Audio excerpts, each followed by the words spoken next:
Good afternoon, students. In this video, we will read about the how France becomes a constitutional monarchy. Means France जो है किस तरह से एक constitutional monarchy बन गया। मतलब पहले फ्रांस में जो रूल था वो मोनार्की रूल था, मतलब एक किंग लुई 16 का रूल था। बट नेशनल असेंबली के प्रोटेस्ट करने के बाद जो है मोनार्की को कुछ डिसीजन लेने पड़े जो कि इन नेशनल असेंबली के फेवर में थे। अब उसके बाद उन्हें मोनार्क को मजबूरीवश उनकी बात माननी ही पड़ी, जिसके बाद वहाँ फ्रांस में कॉन्स्टिट्यूशनल मोनार्क गवर्नमेंट स्टैब्लिश की गई। The National Assembly completed the draft of the Constitution in 1791. National assembly जो थी उसने कॉन्स्टिट्यूशन को ड्राफ्ट मतलब उसको कंप्लीट करने का, उसे बनाने का जो वर्क है वो 1791 में कंप्लीट कर लिया। Its main object was to limit the power of the monarch. इसका मेन जो मोटिव था वो क्या था कि मोनार्क की जो अनलिमिटेड पावर थी कि मतलब जिस पर चाहे वो जितना टैक्स को पे करने के लिए मतलब उन्हें फोर्स कर सकते थे या टैक्स को इंक्रीज कर सकते थे जब उनका मन चाहे।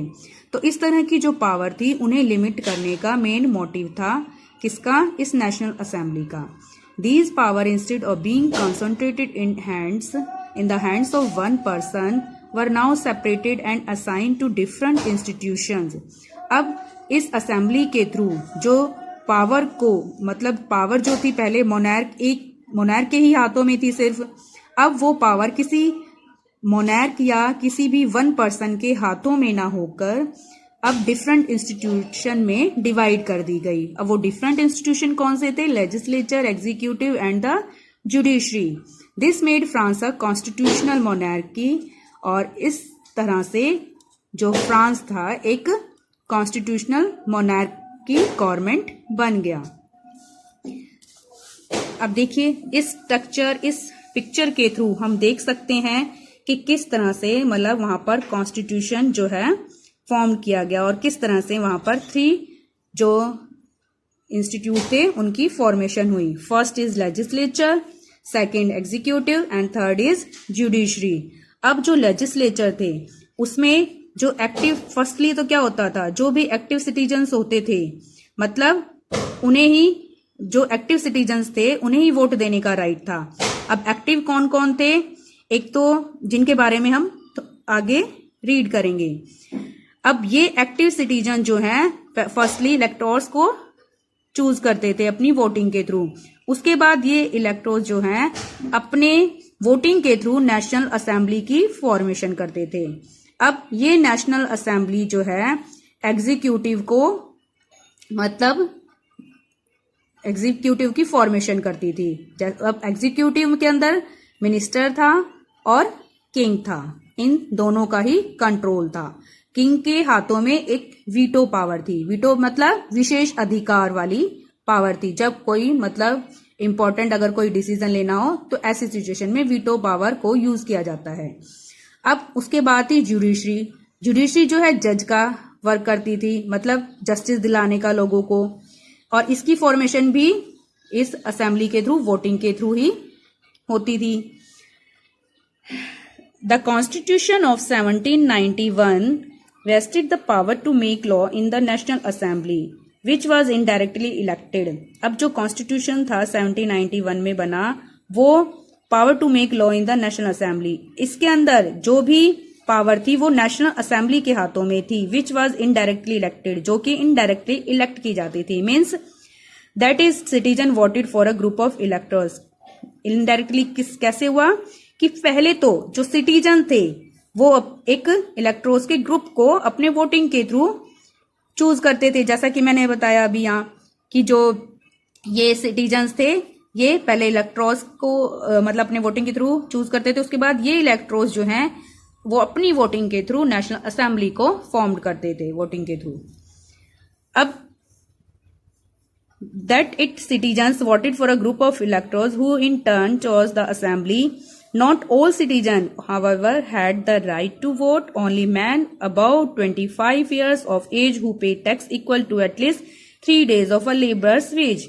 मतलब इसमें जो चूज करने का अपना सिटीजन, वो सिटीजन वोटिंग कर सकते थे, सिर्फ उन्हें ही राइट था वोटिंग का जो एक तो 25 ईयर्स के हो चुके हों, दूसरा वो मतलब इतने कैपेबल हों कि 3 डेज का जो लेबर है, मतलब मान लीजिए 1 डे का लेबर उसका 100 रुपीज है, तो 3 डेज का हो गया 300, तो वो कम से कम टैक्स के रूप में 300 रुपीज, मतलब 3 दिनों का जो लेबर है उसे टैक्स के रूप में पे करने के लिए कैपेबल हो। इतना अगर वो टैक्स पे करता है तो ही वो एक्टिव सिटीजन्स की कैटेगरी में आता था, मतलब वोटिंग के लिए तैयार, वो वोटिंग का राइट उसको दिया जा सकता था।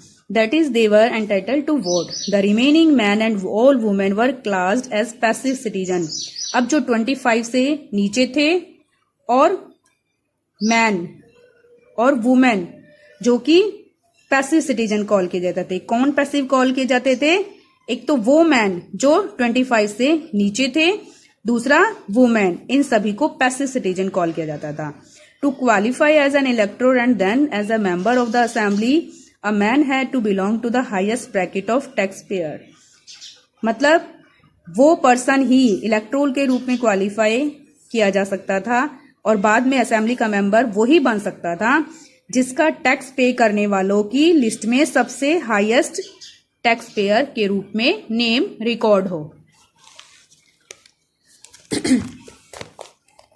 The constitution began with the declaration of the rights of man and citizen. अब जो कॉन्स्टिट्यूशन है उसकी जो स्टार्टिंग हुई वो होता है किसके साथ?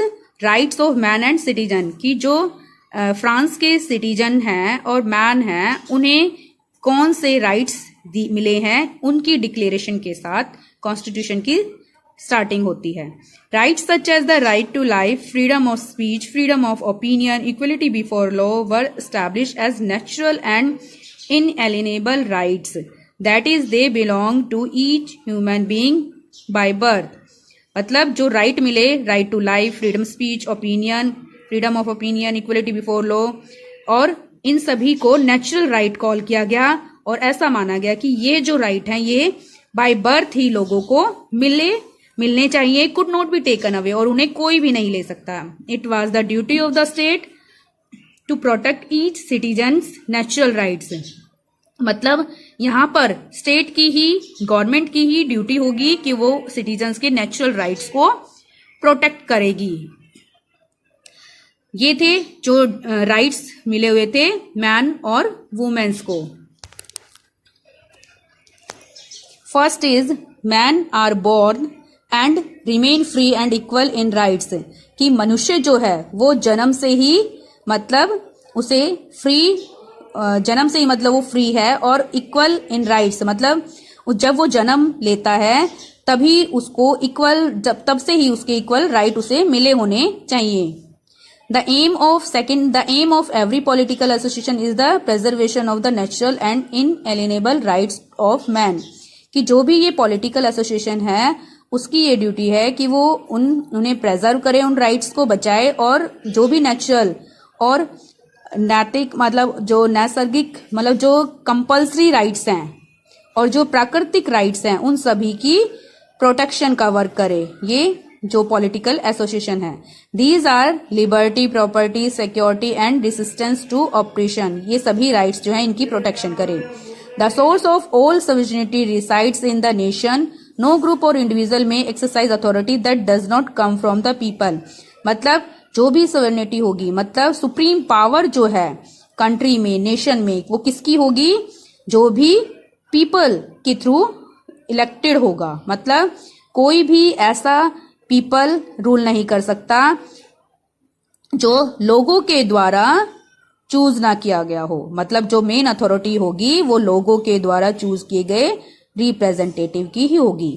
Next, fourth, liberty consist of the power to do whatever is not injurious to others. Liberty यहाँ फ्रीडम का मतलब ये नहीं है कि कोई भी पर्सन जो है किसी को भी कुछ नुकसान, इंजरी कर सकता है उसकी। लिबर्टी का मतलब वही है कि कोई भी पर्सन किसी और को नुकसान ना पहुंचाए, किसी को इंजरीज ना करे।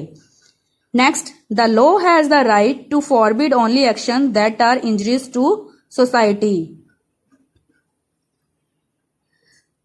जो लॉ है वो सिर्फ उन्हीं राइट्स को मना कर सकता है मानने से जो सोसाइटी में किसी को इंजरी पहुंचाते हैं। Next, law is the expression of the general will. All citizens have the right to participate in its formation. Law जो है वो लोगों की एक आम इच्छा है, जनरल विल है। All citizen have the right to participate in its formation.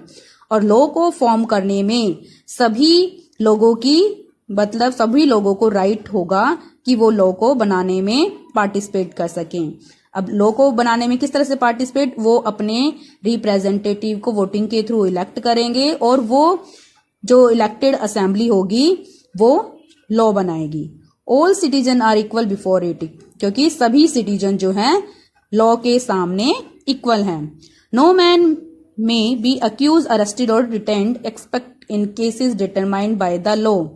किसी भी पर्सन को अरेस्ट और डिटेंड मतलब पूछताछ के लिए उसको फोर्स नहीं किया जा सकता जब तक ये ना लगे कि लॉ के अकॉर्डिंग उसने कुछ गलत किया है। एवरी सिटीजन में speak, right and print freely. कोई भी सिटीजन जो है अपने कोई भी व्यूज स्पीक कर सकता है, राइट कर सकता है और प्रिंट कर सकता है। ये सभी करने के लिए वो फ्री है। He must take responsibility for the abuse of such liberty in cases determined by the law. But law के अकॉर्डिंग वो ये भी रिस्पॉन्सिबिलिटी है कि वो किसी को हर्ट ना करे, अब्यूज ना करे। इस तरह के वर्ड अगर वो यूज करता है तो वो राइट के अंदर इंक्लूड नहीं होंगे। बट अगर वो एक लॉ के कानून के दायरे में रहकर अपने किसी भी व्यूज को राइट और प्रिंट कर सकता है, बट दूसरे के राइट को स्नैच नहीं कर सकता या हार्म नहीं कर सकता। For the maintenance of the public force and for the expenses of administration a common tax is indispensable। It must be assist equally on all citizen in proportion to their means.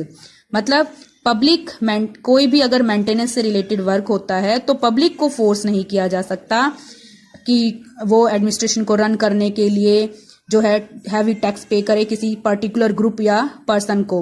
एक common tax जो है जो सभी के लिए favourable होगा, इस तरह का टैक्स ही मतलब लगाया जाएगा जो कि सभी इक्वली पे करें। Since property is a sacred and inviolable right, no one may be deprived of it unless a legally established public necessity requires it। In that case a just compensation must be given in advance। अगर मान लीजिए किसी की property, जो property का right है वो किसी का स्नैच नहीं किया जा सकता, उसके उस प्रॉपर्टी के राइट से उसको डिप्राइव वंचित नहीं किया जा सकता।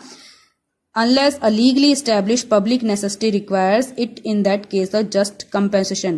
अगर मान लीजिए किसी से अगर कुछ कभी लेना भी हो तो सिर्फ उससे हम एक कंपेंसेशन के रूप में ही कुछ ले सकते हैं, ये नहीं कि उसकी प्रॉपर्टी को हम जब्त कर लें या उसे कुछ भी अपने यूज के लिए उससे स्नैच कर लें।